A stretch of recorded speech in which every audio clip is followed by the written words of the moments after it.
พยายามจะทำวิธีต่างๆให้เธอนั้นรักฉัน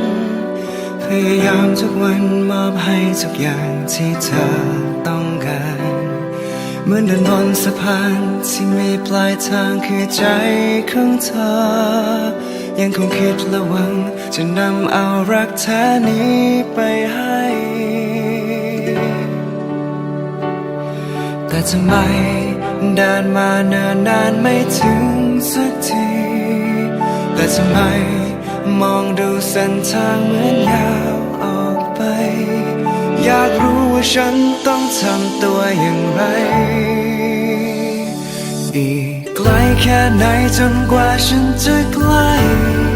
บอกทีอีกไกลแค่ไหนจนกว่าเธอจะรักฉันเสียทีมีทางใดที่อาจทำให้เธอสนใจได้โปรดบอกกับฉันให้รู้ที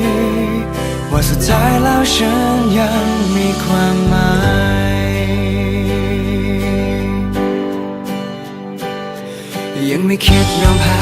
ฉันเพียงแต่เอาลาก็เท่านั้นภายในใจยังคงรักเธอเหมือนเดิมไม่เคย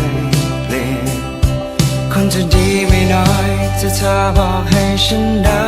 รับรู้ความในใจของเธอ